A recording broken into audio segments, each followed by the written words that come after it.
Hi again, everyone. I am so glad to know that there are people that are out there watching these devotionals. I'm glad that these are ways that we can share.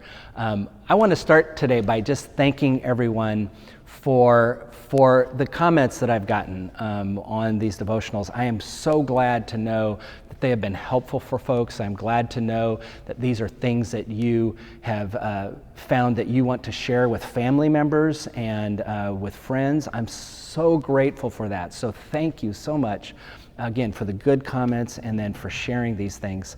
And as I was thinking about that, I've had a lot of people asking me lately, are you going to keep these devotionals going, especially once we get back into in-person worship? And I've been thinking about that, and I'm gonna try to do them as long as we can, because I do think that perhaps they've been helpful for you, and I know for sure they've been helpful for me, giving that outlet. But as I was thinking about that this week, I wanted to give you a little bit of insight as to why these devotionals began in the first place. So right around the time that we were doing this pause of in-person worship, I remember thinking to myself, people are going to really miss coming into this place. They're going to miss the beautiful sanctuary. They're going to miss the community that is here. They're going to miss being able to come in and worship and play and just experience the closeness of God through God's Spirit that fills this place when we worship, as well as the Spirit of God that fills one another, so that we've had that community. And I thought, there's not a lot I can do about that community aspect. We weren't supposed to be together, so I thought there's not a lot I can do about that. But maybe I can at least help those of you who are feeling like you need to be in your sanctuary. And so when these devotionals started, they started as me doing devotionals in this sanctuary or somewhere in this church. And if you remember, for those of you who've been watching for a long time, that's where they all were filmed. We did these all in the sanctuary or somewhere in the church building, because I really felt that you wanted, or many of you at least, wanted to be in the sanctuary, and you weren't able to do that. When we weren't able to do it in the sanctuary anymore, because we were really being encouraged not to come in, they moved to our house, and you got to see almost every room of our house. In fact, I was thinking about this today. The only rooms you probably haven't seen are our bathrooms, and I'm really not sure how to do a devotional in the bathroom, so we'll probably just stick with leaving those rooms out. But we moved to our house, and again, these were great outlets for me. They were wonderful ways for me to share my faith experience and my struggles and the places of joy that I was experiencing during this time when we weren't able to be together. But as I was thinking about that then more, and thinking about, what would be the purpose for us to continue to do these devotionals, I remembered a story, and really, I'll tell you, it's been a part of my ministry understanding for a long time. And it has to do, which I'm sure you've heard me talk about before, either in another devotional or in worship, it has to do with this idea of bringing in here, out there. So let me just share that story. It's right at the beginning of the book of Acts chapter 1.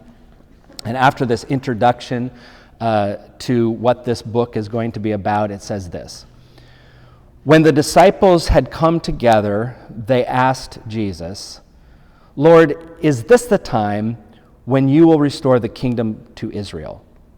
Jesus replied, "It is not for you to know the times or the periods that the Father has sent by his own authority, but you will receive power when the Holy Spirit has come upon you, and you will be my witnesses in Jerusalem, in all of Judea and Samaria, and to the ends of the earth."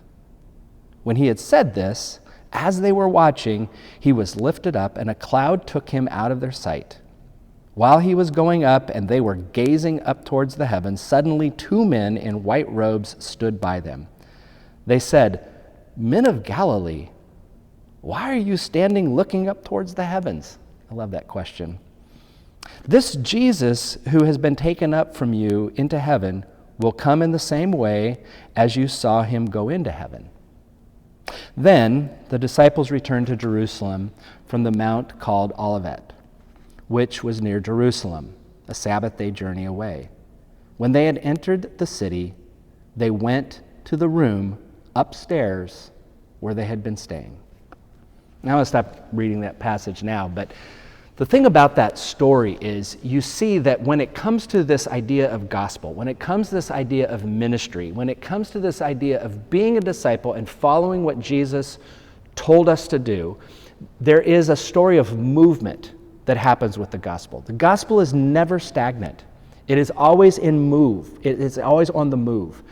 And in that story, when Jesus was giving them this commission of what's going to happen, he talks about how they are going to receive the ability, the power of the Holy Spirit to do something. And what is that thing that they're supposed to do? They're supposed to take what they've learned, take what they've experienced into Jerusalem, into the larger community of Judea, into places they probably didn't want to go, Samaria, and then even to the ends of the earth. You see that movement? And it started for them in that upper room, that room where they were staying, where they would soon receive the power of the Holy Spirit, and then they would go out and they would begin this movement part of the gospel. Well, as I was thinking about that and thinking about the ministry, this idea of doing these devotionals so that we could bring people in here, I thought, really what happened was through this weird thing called COVID, through what happened to us, this experience that happened to us, it forced us to take in here out there. Yeah, I started by wanting to bring you in here, but because we were online, because you were watching them outside the walls of this church, because then you shared them with friends and family, what ended up happening was, in here went out there. In here, be it in this sanctuary or in our house, went out there. And it went, I don't know if it went to the remotest parts of the earth, but it went away from this central place, this upper room. And that's really what the gospel's all about. And so when I think about will we continue doing these devotionals, as long as I really believe that it is a way for us to bring in here out there, and you are sharing those things, you are sharing the gospel, what you're hearing, what you're experiencing with those outside the walls of this church, then we're doing what Jesus called those first disciples to do. You're going to be filled with the power of the Holy Spirit. You are going to be given tools that you need to take in here out there. That's what the gospel is all about. So again, thanks for watching.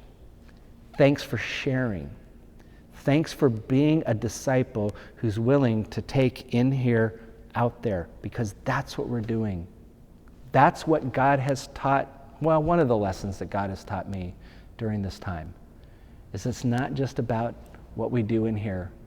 It's about how we take it out to the places that maybe we never imagined this gospel message can go. So thanks again.